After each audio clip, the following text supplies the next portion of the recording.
As the years passed, the story of Kintu and Nambi spread throughout the land. Their tale was passed down through generations, a reminder that even in the face of death, life must go on. Though Walumbe had brought death into the world, Kintu and Nambi had brought life, love, and hope. And so, the balance between life and death was born, forever shaping the world and its people. In the heavens, Ggulu watched over his daughter and her family with a heavy heart.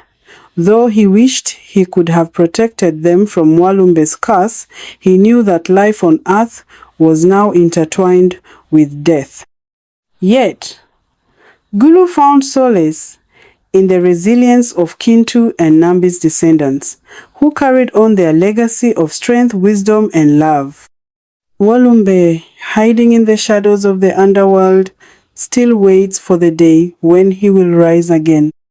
But the people of earth, descended from Kintu and Nambi, live with the knowledge that life, though fragile, is precious and filled with beauty even in the face of death. And so, the tale of Kintu and Nambi continues to be told, reminding all who hear it of the eternal dance between life and death, love and loss, and the enduring strength of the human spirit. Generations passed, and the descendants of Kintu and Nambi grew numerous, spreading across the land of Buganda. The kingdom thrived, its people building villages, tending to the rich soil, and raising families. They lived in peace, knowing that though death existed, life was full of joy, love, and beauty. However, the stories of Walumbe's curse were never forgotten. They whispered of his eventual return from the underworld when death would once again walk among them. One day, a terrible storm swept through the kingdom, darker and more violent than any storm the people had ever seen. The sky blackened and the winds howled as if they carried the voice of Walumbe himself. People huddled in their homes, fearful of what was to come. And then, just as suddenly as it began, the storm subsided, but the air was thick with an ominous silence. In the dead of night, the first signs of Walumbe's return began to manifest.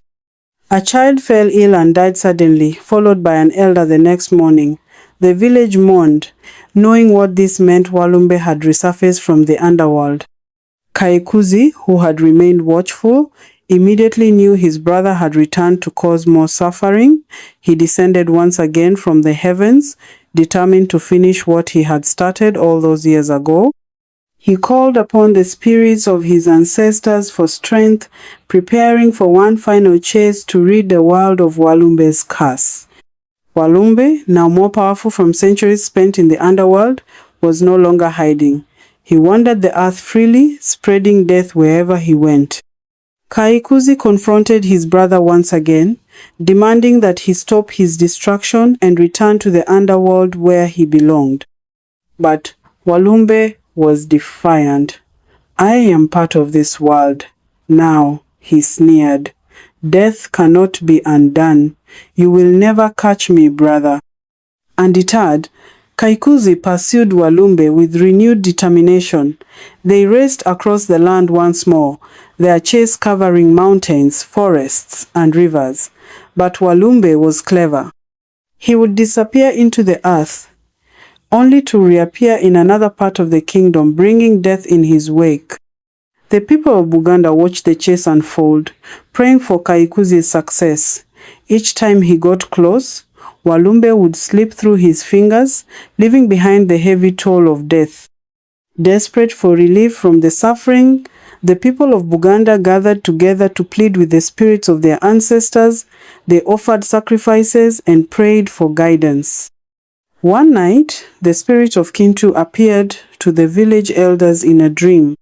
"Kintu, our great ancestor," they asked, "how can we rid ourselves of Walumbe's curse? How can we protect our children from death?" Kintu spoke calmly, his voice filled with wisdom. Walumbe cannot be killed. His presence is now part of the balance of life and death. But he can be driven away. You must not lose hope. Tell Kaikuzi to keep chasing him. One day, Walumbe will tire and his influence will lessen.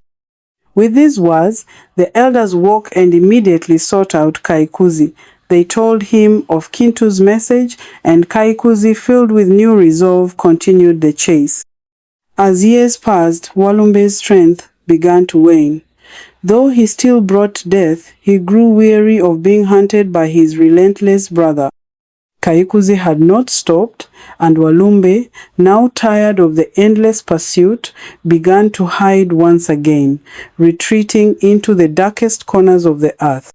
The people of Buganda noticed that fewer people were dying. The sickness that had spread throughout the land began to fade. Though death would always be a part of life, it no longer seemed to lurk so closely. Walumbe's power had diminished, and the kingdom of Buganda thrived once again. Though Walumbe was still a force to be reckoned with, his influence on earth had weakened. The people of Buganda learned to live with the reality of death, but they no longer feared it as they once did. They honored Kintu and Nambi for their courage and resilience, knowing that their ancestors had given them the tools to thrive in the face of adversity. As Kaikuzi returned to the heavens, having done all he could to protect the earth from his brother's wrath, the people continued to tell the story of Kintu, Nambi, and Walumbe.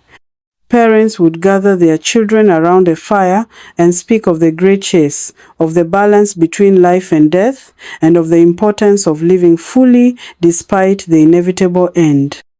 The kingdom of Buganda became a symbol of resilience, a place where life flourished even under the shadow of death.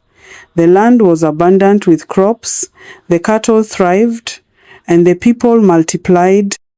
They lived with joy, knowing that while death could not be avoided, life was precious and worth celebrating. And so, the story of Kintu and Nambi came to define the culture of Buganda, shaping the way its people understood life, death, and the enduring power of love and family. Though Walumbe still lingered in the shadows, waiting for his moments to strike, the people were no longer afraid. They knew that, like Kintu and Nambi, they had the strength to endure anything. The kingdom of Buganda, born from the union of Kintu and Nambi, continued to thrive for generations. Though the people lived with the knowledge that death would always be part of their world, they also embraced the joy of life. The story of Walumbe's curse became a cautionary tale, but also a reminder that death is not the end, it is part of a greater cycle. Children still looked to the sky, hoping to catch a glimpse of the rainbow that once brought Nambi and her brothers to earth. They imagined the heavens where Ggulu watched over them, where Kaikuzi stood ready to chase Walumbe if he ever resurfaced, and where the love of Kintu and Nambi lived on eternally. In the end, the people of Buganda learned that life and death, love and loss, were all part of the same eternal balance. They lived with gratitude, knowing that as long as they honored the legacy of their ancestors, they would always find strength, hope, and resilience.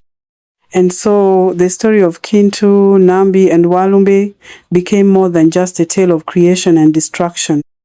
It became the foundation of a people's identity, a testament to the enduring power of love, family, and the human spirit. This is the end of our beautiful story.